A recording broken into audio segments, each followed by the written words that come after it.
नमस्कार, ब्रह्मास्त्र में आपका स्वागत है। मैं हूं विद्यानाथ झा।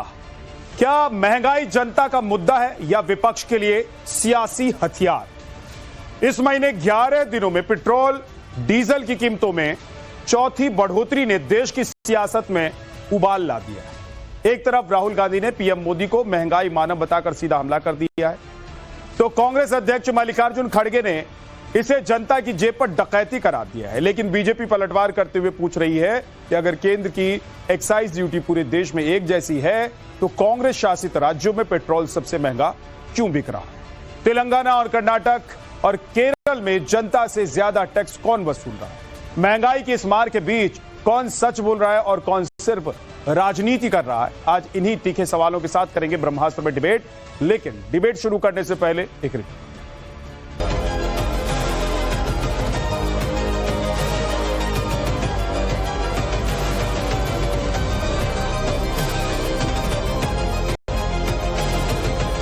मोदी जी, इसीलिए तो आप महंगाई मैन कहे जाते हैं। जो देश पेट्रोलियम में आत्मनिर्भर नहीं है, उनको चुनौती का सामना करना पड़ेगा। भारतीय जनता पार्टी के लिए मुद्दा कभी पेट्रोल, डीजल, आम आदमी या मिडिलमैन है ही नहीं। जनता अभी चुप है मोदी जी, लेकिन जनता आपको इतना करारा जवाब देगी कि आपको भागने का रास्ता नहीं मिलेगा और झोला भी उठाने का रास्ता नहीं मिलेगा। आज आप सांप्रदायिकता का इंजेक्शन लगाकर बेहोश करके जनता को उसके साथ जो कुछ भी कर रहे हैं, आने वाली पीढ़ियां कभी आपको माफ नहीं करेंगी। पेट्रोल डीजल की कीमतों ने न सिर्फ आम आदमी की जेब में आग लगा दी है, बल्कि 11 दिनों में चौथी बार बढ़े तेल के दाम ने सियासत में भी उबाल ला दिया है।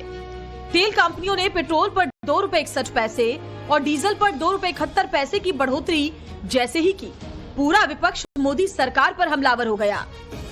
मल्लिकार्जुन खड़गे ने इसे डकैती करार देते हुए एक्स पर लिखा, पेट्रोल की लूट का दैनिक सिलसिला अभी खत्म नहीं हुआ है। 10 दिनों में चौथी बार बढ़ोतरी। मोदी सरकार ने आम लोगों की बचत को जलाने के लिए पेट्रोल छिड़का है। समाज का हर वर्ग भाजपा की लूट का खामियाजा भुगत रहा है। हम फिर से दोहराते हैं, इस दैनिक लूट से किसे फायदा हो रहा है? वहीं कांग्रेस सांसद प्रमोद तिवारी ने तो पीएम मोदी को महंगाई मैन बताते हुए कहा कि मोदी सरकार जनता को सांप्रदायिकता का क्लोरोफॉर्म सुखाकर लूट रही है। वहीं समाजवादी पार्टी ने तो यहां तक आरोप लगा दिया कि बीजेपी असली मुद्दों से ध्यान भटकाने के लिए हिंदू, मुस्लिम और पाकिस्तान जैसे मुद्दे उछालती है ताकि जनता महंगाई पर सवाल ना पूछे। मोदी जी, इसीलिए तो आप महंगाई मैन कहे जाते हैं। मुझे तो ये लगता है ये महंगाई मैन की इच्छा थी कि 100 के पार जाए, सेंचुरी बनाए, इसलिए उन्होंने पूरा किया। आज देश की आम जनता कभी आपको इसलिए माफ नहीं करेगी कि सांप्रदायिकता का क्लोरोफॉर्म सुंघा के आप लूट रही हो। महंगाई की चौथी किस्त आई है 12 दिनों में। भारतीय जनता पार्टी के कार्यकर्ताओं को, संघ के कार्यकर्ताओं को इस किस्त की बहुत बधाई। और आम जनता के खून की आखिरी बूंद तक निचोड़ी जा रही है भारतीय जनता पार्टी के शासनकाल में। जनता अभी चुप है मोदी जी, लेकिन जनता आपको इतना करारा जवाब देगी कि आपको भागने का रास्ता नहीं मिलेगा और झोला भी उठाने का रास्ता नहीं मिलेगा। भारतीय जनता पार्टी के लिए मुद्दा कभी पेट्रोल, डीजल, आम आदमी या मिडिलमैन है ही नहीं। उसके लिए मुद्दा डाइवर्ट करने के लिए किसी तरीके से हिंदू मुसलमान करो, किसी तरीके से ईद बकरीद करो, किसी तरीके से पाकिस्तान लेके आओ, खालिस्तान लेके आओ, और जब तक इसमें काम ना बने तो धीरे से मेलोडी लेके चले आओ, जिससे जो मेन मुद्दे हैं आम आदमी से भटक जाए। तेल की बड़ी कीमतों पर विपक्ष जहां मोदी सरकार को घेर रहा है, वहीं बीजेपी नेता वैश्विक संकट का हवाला देकर इसे मजबूरी बता रहे हैं। कह रहे हैं कि संकट के बावजूद जनता पर कम से कम बोझ डालने की कोशिश की गई है। और इस वैश्विक संकट के दौर में पूरी दुनिया इससे प्रभावित हुई है। भारत ने बहुत समझदारी के साथ, संवेदनशीलता के साथ इस संकट का प्रभाव जो है, वो दुष्प्रभाव जो है वो भारत के लोगों पर कम से कम पड़े या ना पड़े, इसके लिए बहुत मजबूती के साथ काम किया। और सरकार और समाज मिल करके इस संकट के समाधान का हिस्सा बन रही है। और जो लोग जो है वो इस संकट के समाधान का हिस्सा बनने के बजाय सियासी व्यवधान में जुटे हुए हैं, वो निश्चित तौर से उनकी सोच जो है वो हमेशा नकारात्मक रही है। वो कंफ्यूजन और क्रिएट करने की हमेशा कोशिश करते रहे। देखिए, पूरे दुनिया में जो वैश्विक संकट है उसको लेकर दुनिया के सिर्फ सऊदी अरब को छोड़कर कोई ऐसा देश नहीं है जहां 30 से 40% से ज्यादा बढ़े हैं, कहीं कहीं तो डबल हो गए। लेकिन भारत सरकार ने कम से कम बोझ जनता पे हो, इसलिए बड़ी जो रेट है उसको बहुत नहीं बढ़ाया गया है, 3-4% ही इसको बढ़ाया गया है।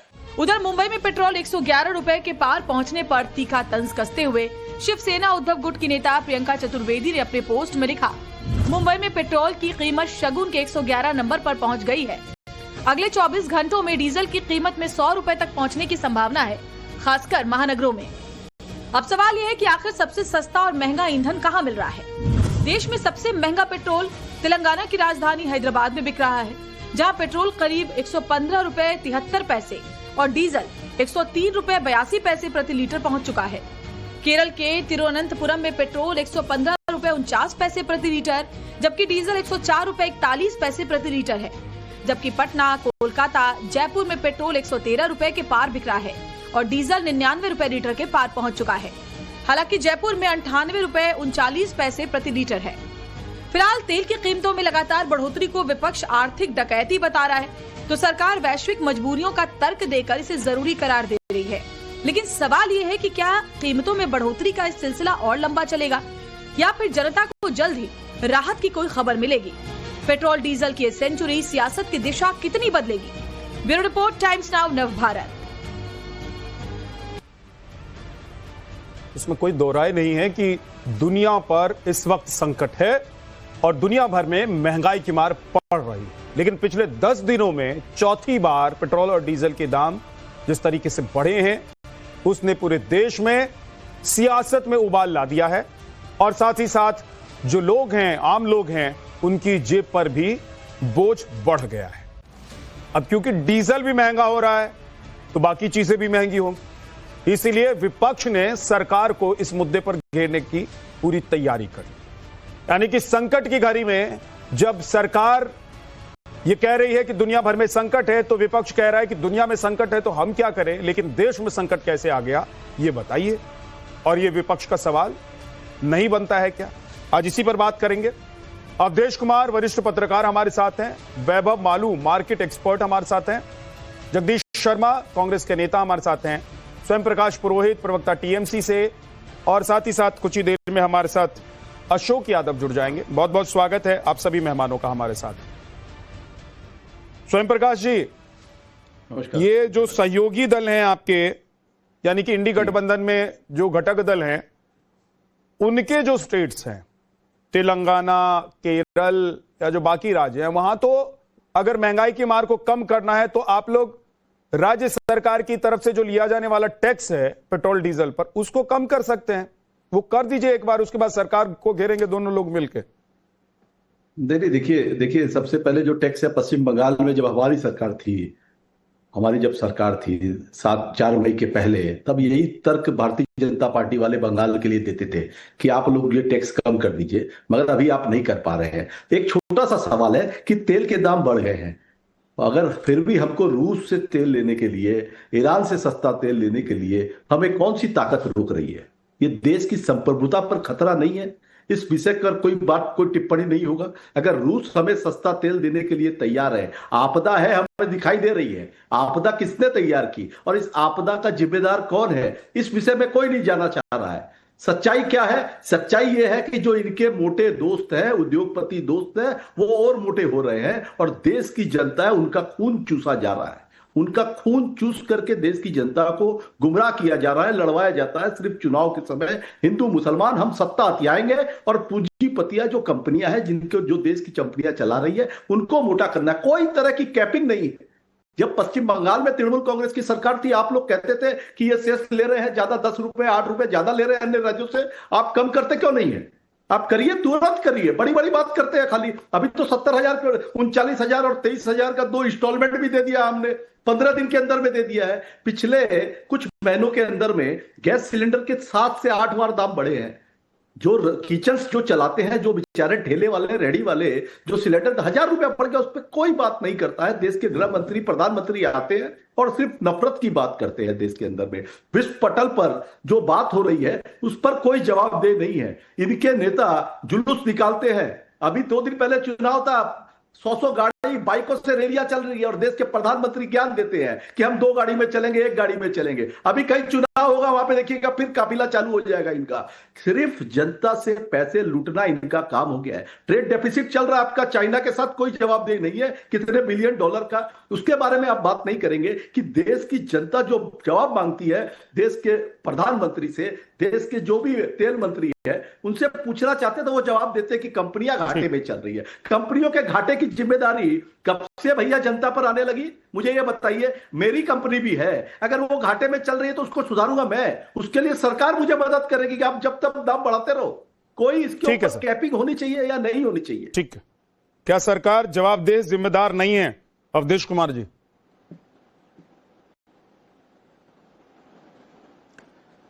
नहीं, देखिए ऐसा है कि ये तो ऐसे स्थिति हो गई। अब हॉर्मुज में जो संकट हुआ उसके लिए भारत सरकार जिम्मेवार है। अरे क्या अगर खाड़ी में जो युद्ध हो रहा है उसके लिए भारत सरकार जिम्मेवार है? सर पहले ध्यान से सुनिए ना, आप तेल क्यों नहीं ले रहे? खाली इसका जवाब दे दीजिए। इस समय भारत सबसे ज्यादा तेल, सुनिए ना ध्यान से भाई विद्या जी उनको रोकिए जी। मैं पहले रूस से और ईरान जब स्वयं जी आपने जो सवाल उठाया उसका जवाब वो दे रहे हैं, एक बार सुनिए तो सही। ध्यान से सुनने रोक रहे हैं।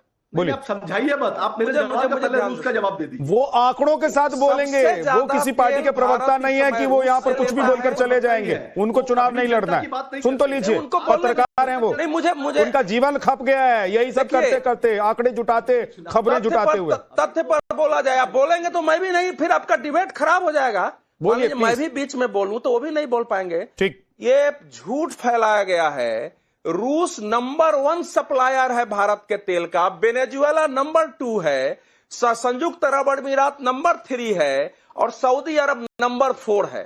अगर आप पिछले 15 दिनों का देख लीजिए तो रूस नंबर 1 पर है। वेनेजुएला इसलिए हुआ है कि वहां के तेल सस्ते हो गए और वहां से बैन हट जाने के बाद हम मंगा रहे हैं वहां से तेल। अभी और हमने करीब 45 देशों से अपना विस्तार किया। रूस से क्यों तेल नहीं लेंगे भाई? किसने कहा दिया आपको कि रूस से हम तेल नहीं लेते हैं? जरा आंकड़े देख लीजिए, जानकारी तो सही रखिए। अब दूसरी स्थिति में आते हैं। अनुमति नहीं, बीच में मत बोलिए प्लीज, बीच में नहीं, एक एक करके। स्वयं पुरोहित जी मैं आ जाऊंगा फिर आपके पास, एक एक करके। ठीक, बोलिए। ये तो अपने देश को छोटा दिखाना हो गया। सुनिए, ये तो अपने देश को छोटा, जिस इटली के प्रधानमंत्री को सबसे ज्यादा अपमानित डोनाल्ड ट्रंप ने किया, प्राइम मिनिस्टर वहां गए, इटली से दोस्ती की और एक मेलोडी तक दिया और वो कह रहे कि ट्रंप से, जिस ट्रंप ने सीधा निशाना बना मैक्रो को हमने भारत बुला के उनका स्वागत किया। ये कह रहे हैं कि हम अरे अपने देश के बारे में ऐसा मत सोचिए। भारत किसी के दबाव में आने वाला देश नहीं है, लेकिन इस समय दुनिया का संकट है, वो समझना पड़ेगा। क्या बात कर, इस समय की परिस्थिति यह है कि खाड़ी समस्या का समाधान की कोई संभावना दूर दूर तक नहीं है। दुनिया में कोई अंतर्राष्ट्रीय संस्था नहीं बची है जो दुनिया में व्यापार और देशों के संबंधों के नियमों को लागू कर सके। इंटरनेशनल लॉ फेल कर चुका है। चीन दुनिया में एक ऐसी महाशक्ति बन के उभर रहा है जो कह रहा है कि 2049 तक हम ताइवान को हड़प जाएंगे, मिला लेंगे। वो यूक्रेन युद्ध खत्म नहीं हो रहा है, नाटो टूट रहा है।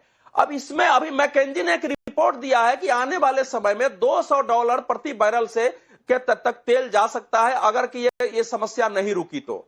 एक एजेंसी ने दिया है $150 हो जाए। हमारे सामने अलग अलग प्रकार की क्राइसिस है जिससे निपटने के लिए प्रधानमंत्री ने केवल 3 अपील की कि आवश्यकता नहीं हो तो भी विदेश नहीं जाए, क्योंकि हमारे यहां में विदेशी मुद्रा संकट के कारण ही जब चंद्रशेखर जी की सरकार थी तो 67 टन सोना हमको गिरवी रखना पड़ा था, क्योंकि विदेशी मुद्रा नहीं थे हमको सामान खरीदने के लिए, और $2000 करोड़ की हमको जरूरत पड़ी। जब नरसिंह राव की सरकार आई तो 45 दिन में 47 टन सोना हमको बैंक ऑफ इंग्लैंड में गिरवी रखना पड़ा कि हम 4000 करोड़ के लायक हो जाएंगे तब हमारे यहाँ तेल वगैरह आएगा। तो वो स्थिति भारत में पैदा नहीं हो, इसलिए इसको बचाइए, तेल को कम खर्च करिए, उसके बाद सोना कम खरीदिए। इसके साथ साथ 30% इथेनॉल मिलाया गया।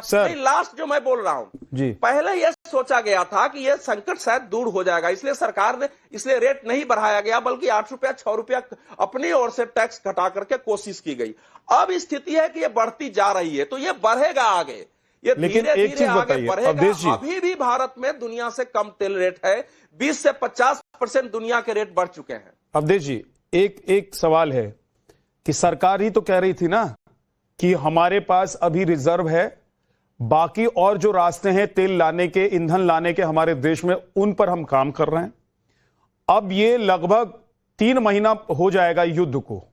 3 महीने में क्या सरकार जुगाड़ नहीं कर पाई है, या हमारे पास जो स्टॉक था वो धीरे धीरे खत्म होने लग गया है, या कंपनियों का घाटा इतना ज्यादा बढ़ गया कि सरकार को लगने लगा कि कंपनियों का घाटा अगर कम नहीं करेंगे तो कंपनियां काम नहीं कर पाएंगी? हो क्या रहा है? देखिए, इसका आर्थिक उत्तर है ये पहली बात तो यह है कि हमारे पास इस समय पर्याप्त तेल है। 74 दिनों का हमारे पास तेल है। हमारा सप्लाई दूसरे रास्तों से हो रही है, कोशिश हो रही है। अभी जो संयुक्त अरब अमीरात गए थे, संयुक्त अरब ने, सऊदी अरब ने एक दूसरा रास्ता बनाया है लाने का। इसीलिए हमने उन क्षेत्रों से, वेनेजुएला से ला रहे हैं। हमको जरूरत नहीं पड़ रही है हॉर्मुज का, लेकिन रूस से लाएंगे तो रूस से पड़ता है, तो इसीलिए वो चीजें कोशिश हो रही है। लेकिन इस समय का सिचुएशन है कि देखिए, आपके पास 138 अरब डॉलर रेमिटेंसेस के आते थे। रेमिटेंसेस मतलब हमारे विदेश में काम करने वाले लोग भेजते थे, तो उससे विदेशी मुद्रा होता था। उसमें अब कमी आएगी। 0.8% हमारा जो है देश में जो है चालू खाते का घाटा था, वो 2.25% होने की स्थिति में पहुंच गया हुआ है। अब हमारा जो है निर्यात जो है वो घट रहा है, क्योंकि संकट बढ़ गया। लोग बहुत जगह से ऑर्डर नहीं आ रहे हैं। आयात आप घटा नहीं सकते हैं जो चीजें हैं, तो उसमें तेल की कमी नहीं है। ठीक है सर। इस समय हमारे रिफाइनरी जो है 150, देखिए ध्यान से सुनिए, 158 मिलियन टन मीट्रिक टन हमारे प्रतिदिन उत्पादन कर रहे हैं हमारे रिफाइनरी, और 30% उसको बढ़ाने की कोशिश। उस सब में दिक्कत नहीं है, रेट हमारे हाथ में नहीं है। ठीक, ये झूठ बोलते हैं। सुन लीजिए, इनको एक छोटा सा सवाल करिए कि जो व्यक्ति बोलते हैं पापा ने वार रुकवा दी, तो 3 महीने में वार रुकवाने के लिए क्या पहल की आपने? आप मुझे बताइए। आप जाते हैं इजराइल में, फादरलैंड बोलते हैं, आप बोलते हैं ना, आप बोलते हैं, देश का प्रधानमंत्री बोलता है। ये आपको अधिकार किसने दिया? फादरलैंड है आपका इजराइल। आपको 2 देशों की लड़ाई के बीच में कूदने की क्या आवश्यकता है? क्यों हॉर्मुज आपको दबा रहा है? आप पाकिस्तान की व्यवस्था देखिए, पाकिस्तान को सस्ता तेल मिल रहा है, आपसे सस्ता चाइना उनको कवर दे रहा है। आपको कवर अप क्यों नहीं मिल रहा है? आपको रूस से कवर लेने के लिए अमेरिका से परमिशन लेनी पड़ेगी। आप बोलते हैं हमें अमेरिका से अनुमति लेनी है। कैसी बात कर रहे हैं? देश को गुलाम बना दिया आपने, अमेरिका के हाथ में बेच दिया है देश को, और आप बड़ी बड़ी बात करते हैं, डीगे हाँकते हैं, राष्ट्रवाद की बात करते हैं। नेशन फर्स्ट बोलने वाली भारतीय जनता पार्टी इस तरह की बात करती है। नेशन आज बीजेपी के प्रवक्ता नहीं है पैनल में, आज बीजेपी के प्रवक्ता नहीं है पैनल में, और मुझे लग रहा है कि आज जितनी भी बातें हो रही, एक मिनट आ रहा हूं मैं आपकी मुस्कान देख के समझ गया जगदीश जी कि आपकी पहली लाइन क्या होगी। एक सेकंड अवधेश जी, एक सेकंड अवधेश जी रुक जाइए। खाने के गप का उत्तर अवधेश जी एक सेकंड रुकिए, एक सेकंड। नहीं, ये चंदू खाने का गप है। ये चंदू खाने का गप है। तृणमूल कांग्रेस की इसलिए दुर्गति हुई है। ये चंदू खाने का गप है। इनको कुछ नहीं मालूम है। ये जानते हुए अज्ञान बन रहे हैं। जो है नहीं उसी पर आप बात करें। अवधेश जी एक सेकंड, स्वयं प्रकाश पुरोहित जी, आपने इतने सारे सवाल पूछे हैं, अभी 20 मिनट की डिबेट लगभग खत्म होने को है।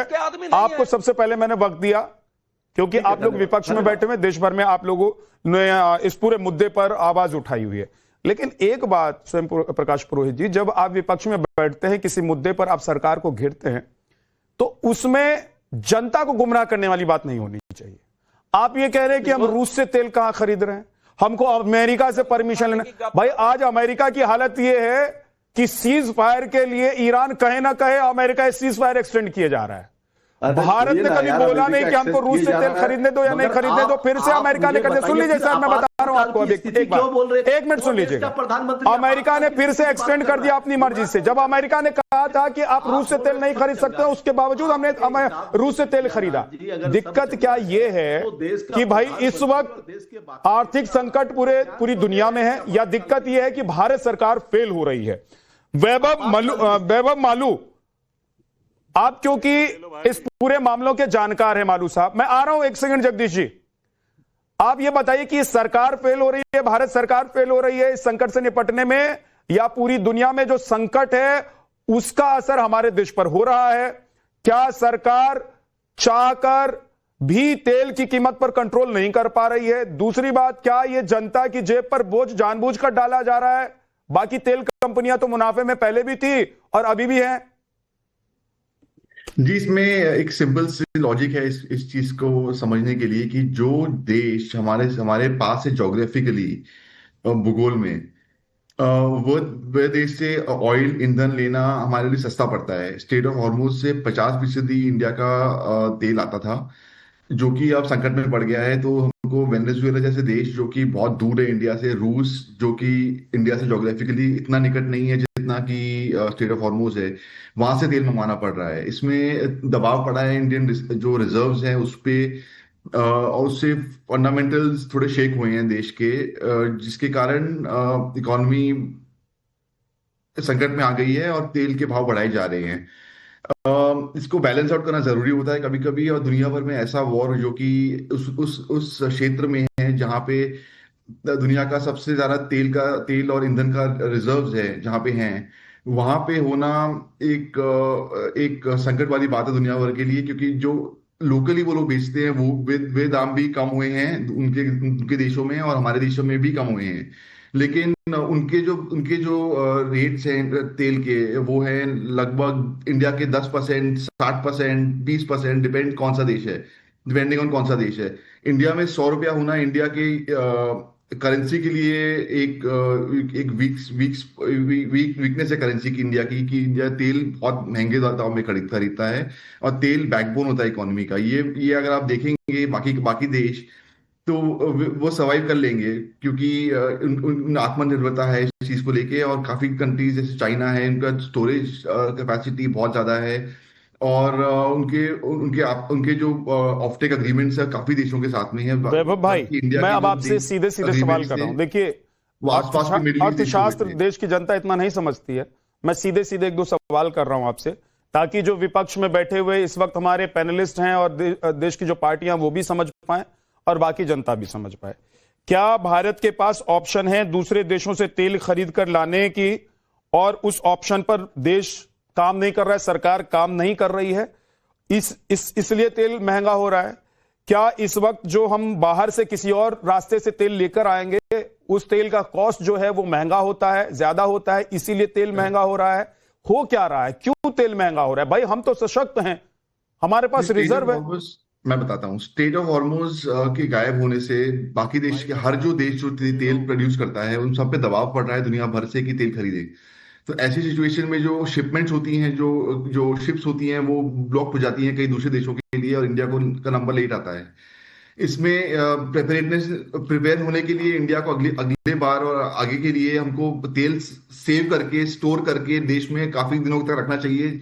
और ऐसी लड़ाई हो जाए तो ये संकट एक इसको बोलते हैं अंग्रेजी में फोर्स मजोर है, जो कि मतलब कि आपके कंट्रोल से बाहर है, एक्ट ऑफ गॉड जिसको बोलते हैं, उसके बराबर है लगभग।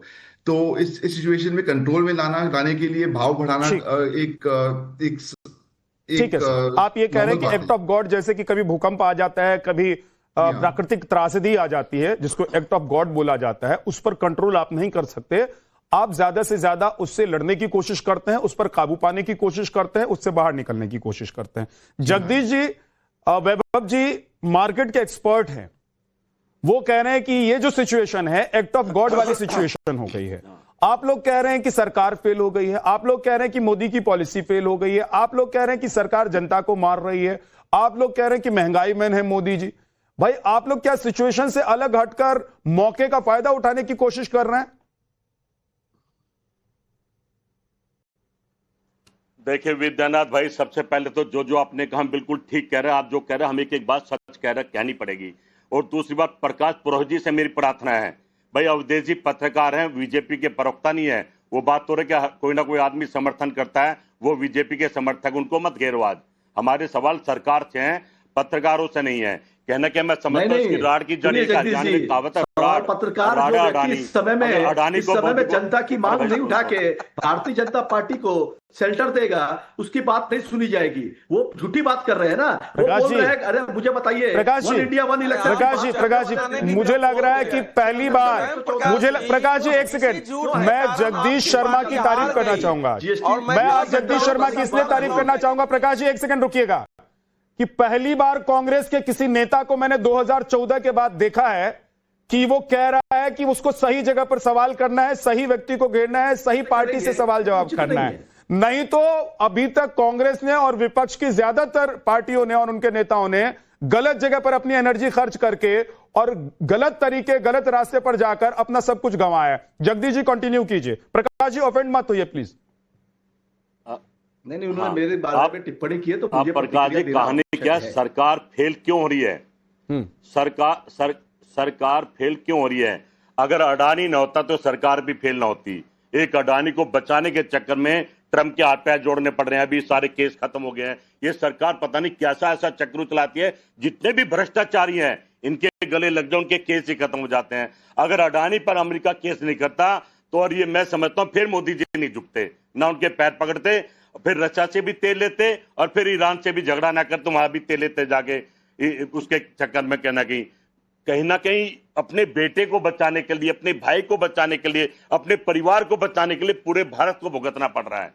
पॉलिसी फेल हो गई सरकार की। पेट्रोल डीजल नहीं, रुपया भी गिर रहा है, महंगाई का भी बुरा हाल है, नौकरी भी गिर रही है। ये कॉकरोच पार्टी बन गया अचानक। ये कोई क्रांतिकारी आदमी जो काम कर रहा है, हम सबको उसकी मदद करनी चाहिए, क्योंकि सरकार से पूछना, चाहे पत्रकार हो चाहे नेता हो, हम आप सबका लोग फर्ज कॉकरोच है। पार्टी की मदद क्या करेंगे भाई? आप लोग अगर अपनी पार्टी की मदद नहीं कर रहे हैं तो कॉकरोच पार्टी की मदद आप क्या करेंगे? उस पार्टी की मदद अगर जनता को करनी होगी, जनता कर देगी, नहीं करनी होगी तो वो वर्चुअल पार्टी है, वर्चुअल से शुरू हुई है, वर्चुअल पे खत्म हो जाएगी। बनने की कोशिश कर रहा है। मेरी पार्टी के नेता है भाई, दम नहीं रहा। अब कांग्रेस और मेरी पार्टी के नेता भी कहने के मोदी से मिले हुए हैं, प्रकाश देते राहुल गांधी के लिए क्या कर लेंगे? मनुष्य का उसको आहत मिल जाए तो डरा रखा है, आदि को ईडी सीबीआई से डरा रखा है, फाइलों से डरा रखा है। तो भला अच्छा जगदीश भाई एक चीज बताइए, जगदीश भाई एक चीज बताइए। अरे भाई जब बता रहा हूं ना भाई, जगदीश भाई एक बात बताइए, नायक कहलाएगा, नालायक कहलाएगा कि खलनायक कहलाएगा, ये बताइए जी। पूछिए भाई। अवधेश जी कुछ पूछ रहे हैं, अवधेश जी के सवाल का जवाब पूछिए दीजिए कि पास कर रहे हैं तो मैं पूछता हूं। मैं केवल ये पूछा कि तिलचट्टा को नायक मानने वाले को नायक कहा जाएगा, नालायक कहा जाएगा कि खलनायक कहा जाएगा? जिनका तिलचट्टा नायक हो, जो प्रकाश को देखते भागता है, आदमी के आहट लगते भागता है, तो उसको अगर नायक बना रहे हैं तो इन लोगों को क्या कहा जाए? यार क्या पत्रकार महोदय, इस बेशरम सरकार को इतना मत बचाओ। बाप के बच्चे पूछेंगे पापा आप क्या करते हो? नहीं, वो सरकार को बचाने वाली बात अरे आप बताइए ना, अभी तो वो कह रहे हैं कि तिलचट्टा समर्थन कर रहे हैं, मुझे बताइए। जगदीश जी आप दिल्ली जैसे बड़े शहरों में रहे हैं, हो सकता है आपको तिलचट्टा नहीं पता हो। अवधेश जी ने गांव से लेकर शहर तक उन्होंने काम किया है, देखा है उन्होंने, इसलिए वो तिलचट्टा का उदाहरण लेकर आए। वो प्रकाश देकर भागता है तो खाएगा। आप लोगों को अभी आप लोगों को कॉकरोच पार्टी प्रकाश की तरह लग रही है, वो तंज कस रहे हैं आप पर। एक सेकंड लेकिन मुद्दे पर रहिए जगदीश जी, एक सेकंड मुद्दे पर रहिए। सुनिए, वक्त जाया मत कीजिए। देखिए बाकी पैनलिस्ट भी बैठे हुए हैं, पुरोहित जी भी हाथ लगातार उठा रहे हैं। मैं एक चीज कह रहा हूं कि जगदीश भाई, एक बात आप लोगों की मैं मान लेता हूं कि ये सरकार एकदम गई गुजरी है, इससे बुरी सरकार कभी नहीं हुई होगी इस देश में, और इस सरकार ने कुछ नहीं किया। जनता पर छोड़ देते हैं, जनता तय कर ले कि आज जो हो रहा है और पहले जो हुआ उसमें जनता को तय करनी। ये तेलंगाना, केरल, हिमाचल, जिन स्टेट्स में कम से कम आपकी सरकार है या आपकी अलायंस की सरकार है, वहां तो आप लोग सबसे पहले कह सकते हैं ना कि भाई हम टैक्स जो है राज्य का उसको कम कर रहे हैं और हमने कंट्रोल कर लिया। देखो भाई, हम कर सकते हैं तो केंद्र सरकार क्यों नहीं कर सकती है? जगदीश भाई आप सवाल कांग्रेस राज्य की यार कर रहे हैं। आप घूम फिर के 4 स्टेटों पे चले जाते हैं, जो 40 स्टेट लूट रहे हैं उसकी बात कभी नहीं करेंगे। आपकी भी हिम्मत में दाद देनी पड़ेगी। मैं कह रहा हूं कि तब करे, देखिए आप एग्जांपल सेट कर दीजिए तो मैं पूछूंगा ना बीजेपी से कि भाई कांग्रेस ने अपना काम कर दिया, इंडी गठबंधन कह रहा है इसकी सरकार है उसने अपना काम कर दिया। वहां के ऑफिसरों की तनख्वाह कहां से देंगे? वहां के सरकारों की ऑफिसर की तनख्वाह कहां से देंगे? बता दीजिए आप। सरकार तो सारा जीएसटी का पैसा भी खा गई, सारे पैसे खा रही है, वहां तो कुछ दे ही नहीं रही है। ममता रो रही थी किसी को देते नहीं, मोदी जी तो अपनी सरकार में खजाने लुटा देते हैं। आप सरकार से सवाल करो भाई, सेंटर की सरकार की पॉलिसी फेल हो गई है, इनकी नीयत फेल हो गई है, ये बेशर्म लोग हो गए हैं। पैनल में आप बैठे हैं, आपको मैंने बिठाया है आप हम सबके लिए मैं सवाल कुछ पूछूंगा, आप कुछ जवाब देंगे। अब मेरा काम आप मुझे समझाने लगते हैं, मैं आपका एक काम जो आप लोग कर सकते हैं वो आपको पूछ रहा हूं कि जिन राज्यों में आप लोगों की सरकार है वहां की जनता को कम से कम तो राहत दे सकते हैं ना। ये भी आप बता दो। अरे आप जिन राज्यों में सरकार है वहां की जनता को क्यों राहत नहीं दे रहे हैं बताइए। बाकी जिन राज्यों में बीजेपी की सरकार है वो सवाल तो बीजेपी से है ही। ये 4 स्टेट कैसे चलाए भी बता दो। मोदी जी पैसे नहीं देते हैं, बजट के पैसे नहीं देते हैं, रोड के पैसे नहीं देते हैं, सरकार चलाने के पैसे नहीं देते, कैसे चलाएंगे ये 4 राज्य सरकार? ये बता दीजिए, आप ही बता दीजिए, गजब क्या है? अरे कितना खाएगी सरकार, ये मैं पूछना चाह रहा हूं। अशोक जी, 29 राज्यों में सरकार है, उस पर कोई चर्चा नहीं है। आपकी हिम्मत नहीं है उनसे पूछ लो।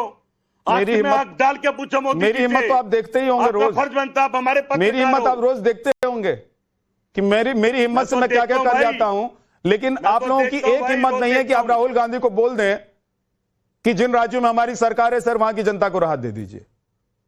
अशोक यादव जी मुझे ये बताइए, संकट की घड़ी है और आप लोग राजनीति कर रहे हैं, सरकार फेल हो गई है कि आप लोग सरकार को फेल कराना चाहते हैं? जहाजों में किसने कहा था घूमने के लिए? बिल्कुल नहीं, ऐसी बात नहीं विद्यानाथ भाई। संकट की घड़ी में पूरा देश सरकार के साथ खड़ा है, लेकिन सवाल ये उठता है कि विगत 4 वर्षों में जब कच्चे तेल की कीमतें इंटरनेशनल लेवल पर लोएस्ट लेवल पर थी, क्या सरकार ने वो फायदा जनता को बाईपास किया? थोड़ा बहुत भी अगर हम कह रहे हैं कि अगर 10-20% भी जनता को जो फायदा तेल कंपनियां अगर दे देती तो आज ये नौबत नहीं आती। फायदा उठाएंगे मोदी जी की चहेती कंपनियां, और जब घाटा होने लगे तो उसके लिए जनता है, जनता की जेब से घाटा वसूलोगे आप, और फायदा किसको पहुंचाओगे? बीपीसीएल, आईपीसीएल, आईओसीएल, एचपीसीएल, सारा फायदा जो सरकार उठाए, और जब घाटा उठाना हो तो देश की जनता। दूसरी बात मैं आता हूं, अभी अवधेश जी ने कहा कि बहुत सारा स्टॉक, अभी बहुत सारा स्टॉक है। आप देखिए क्यों डीजल के लिए लंबी लंबी लाइनें लग रही हैं, गुजरात में भी लंबी लाइन लग रही है, हर देश के हर कोने में कहीं ना कहीं पेट्रोल के डीजल की शॉर्टेज है, डीजल की खास शॉर्टेज है। तो आप कम से कम भ्रम न फैलाइए। और तीसरी बात में आऊंगा, बस मेरी बात कहीं शॉर्टेज नहीं है भाई, क्या बात कर रहे हैं आप?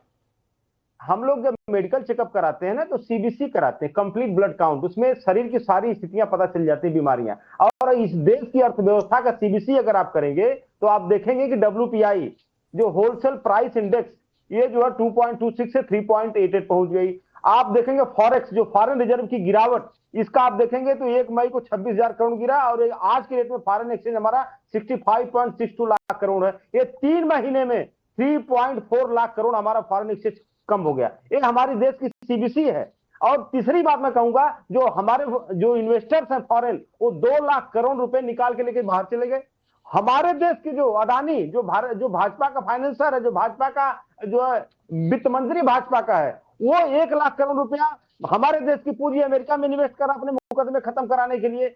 ये इस देश का प्रधानमंत्री कह रहे हैं कि सोना मत खरीदो आप, देश की इकोनॉमी, देश का पैसा बाहर जाएगा, उसको बचाओ। अडानी 1 लाख करोड़ रुपया अमेरिका में इन्वेस्ट कर रहा है, जो भाजपा खजांची है, उसके लिए कोई रोक छेक नहीं है क्योंकि उसके ऊपर मुकदमा चल रहा है। तो आप ये बताइए कि रुपया हमारा रसातन में गया, WPI हमारा बढ़ रहा है। मुझे लग रहा है आप लोग जो सवाल कर रहे हैं उसी का जवाब बीजेपी इस वक्त प्रेस कॉन्फ्रेंस करके दे रही है। गौरव भाटिया बोल रहे हैं, एक बार सुन लेते हैं वो क्या कह रहे हैं, फिर वापस लौट कर आता हूं। राहुल गांधी, आप अपने नागरिक होने के कर्तव्यों का निर्वहन नहीं कर सकते हैं? अच्छा, सिटीजनशिप, अच्छा एक और सिटीजनशिप भी है, वो भी मामला चल रहा है। हो सकता है कि चीन का जो MOU किया था उसकी मजबूरियां हो। बड़ी स्पष्टता से एक बात कहेंगे, ये मुद्दे इसलिए उठाए जा रहे हैं क्योंकि दुख होता है कि नेता प्रतिपक्ष केवल भारत को कमजोर करने का कार्य करता है, और जनता के लिए जो जनता जानती है, ये सरकार स्थिर भी है, मजबूत भी है, और अंगद के पांव की तरह है। 100 राहुल गांधी भी आ जाए तो हिला नहीं पाएंगे, ये बात जान लीजिए आप। गिरने की बात कर रहे थे राहुल गांधी जी, गिरे तो आप हैं लोगों की नजरों में। तो ये बीजेपी कॉन्फ्रेंस कर रही है और जवाब दे रही है विपक्ष की तरफ से जो सवाल उठाए जा रहे हैं, और राहुल गांधी ने जो महंगाई मैन कहा है उसको लेकर वो जवाब दे रहे हैं। जगदीश जी, भाई हाँ, देखो कितना झूठा आदमी है, कह रहा 100 राहुल गांधी आ जाए कम पड़ेंगे, एक तो संभाला नहीं जा रहा इनसे, और 100 आगे तो कैसे हालात होंगे, मोदी के सारे बाल उतार देंगे 100 आगे तो। किस तरह की बात करते हैं, क्या प्रेस कॉन्फ्रेंस कर रहे हैं यार, एक वीजा दूसरा वीजा, एक पासपोर्ट दूसरा, अरे भाई उससे बाहर आ जाओ, देश के हालातों पे बात कर रहे हो, प्रधानमंत्री और सरकार में आप लोग बैठे हो, मैं तो कहना चाहता हूं। जगदीश जी हमारे साथ एक एक्सपर्ट बैठे हुए हैं, राजनीति से उनका कोई लेना देना नहीं है, वैभव मालू, वो कह रहे हैं ये एक्ट ऑफ गॉड जैसा सिचुएशन है, जैसे कोरोना आ गया था। एक्सपर्ट उनको नहीं पता, एक्सपर्ट और आप लोग सीबीसी का अभी इकोनॉमिक कुछ नहीं पता, सुन तो लीजिए। अच्छा, नहीं बोल सकता, वैभव को कुछ नहीं पता है, वैभव को कुछ नहीं पता है, नहीं बोल सकता, अडानी को बचाने के लिए हो रहा है। अब उनको नहीं पता है, लेकिन आपको पता है कि इकोनॉमी कैसे गिर रही है, आपको पता है कि तेल क्यों महंगा हो रहा है। मोदी मेरा दोस्त है जी, डिप्लोमेसी के कारण उनका मैं कह रहा हूं राजनीति से कोई लेना देना नहीं है, आ रहे हैं, लेकिन वो कह रहे हैं कि एक्ट ऑफ गॉड जैसा सिचुएशन है ये, ऐसे हालात पैदा हो गए जिसमें हमने कुछ नहीं किया है, लेकिन हमारे ऊपर एक संकट का बादल मंडरा रहा है। ये तो जब लूटते तो मोदी और जब फंसते तो जनता। इसका जवाब कैसे मिलेगा अवधेश जी कि जब ज्यादा पैसा आ रहा था तो जेब तो यही कंपनियां भर रही थी, अब लोग पूछ रहे हैं कि भाई जब कमाई ज्यादा हो रही थी तब तो आपने छूट नहीं दी, अब जब दिक्कत हो रही है तो आप कह रहे हैं कि जनता की जेब से निकालो। अवधेश जी, भाई अवधेश जी से जवाब नहीं चाहिए मेरे को, भाई अवधेश जी से जवाब ऐसा है कि अर्थशास्त्र का उत्तर दिया जा सकता है, अनर्थ शास्त्र का, कुतर्क शास्त्र का, अस्तित्वहीन शास्त्र का उत्तर नहीं दिया जा सकता है। ये ऐसी इकोनॉमी और स्टैटिस्टिक्स की बात कर रहे हैं जो एग्जिस्ट नहीं करती है कि हाँ सारे कंपनियां इस देश में मुनाफा। अरे भाई 1.5 लाख करोड़ रुपया हमारा कैपिटल एक्सपेंडिचर था, 10 लाख करोड़ रुपया कैपिटल एक्सपेंडिचर सरकार कर रही है उन पैसों से। कैपिटल एक्सपेंडिचर का मतलब होता है कि हमारे देश में सड़कें हैं, हवाई अड्डे हैं, पानी की व्यवस्था है, वो सारी चीजों को बढ़ाना, वो इंफ्रास्ट्रक्चर को, हॉस्पिटल के लिए बढ़ाना, तो सारे एक बात है अवधेश जी कि इस वक्त जो पैनिक सिचुएशन के हालात बनने शुरू हुए हैं, क्या सच में आने वाले दिनों में यह सिचुएशन बढ़ने वाला है या सरकार ने पूरा प्लान कर रखा है? और मोदी सरकार जैसा कह रही थी कि भाई आप लोगों को घबराने की जरूरत नहीं है, कुछ चीजें आपको फॉलो करनी है, वो फॉलो करते रहिए, हालात उतने खराब नहीं होंगे। लेकिन तेल और डीजल के दाम जिस तरीके से बढ़े हैं, पेट्रोल और डीजल के दाम और सीएनजी के दाम, उससे ऐसा लग रहा है कि अब धीरे धीरे जो आर्थिक संकट पूरी दुनिया को परेशान कर रही थी, उसके बादल हमारे ऊपर भी क्या मंडराने लगे हैं। और क्या यही वजह है कि तेल कंपनियों के ऊपर दबाव इतना ज्यादा हो गया कि अब जनता के ऊपर भी थोड़ा सा दबाव डाला जा रहा है। बहुत बहुत शुक्रिया आप सभी मेहमानों का हमारे साथ जुड़ने के लिए। ब्रह्मास्त्र में आज इतना, एक छोटा सा ब्रेक, फौरन लौटेंगे। अब देखते रहिए।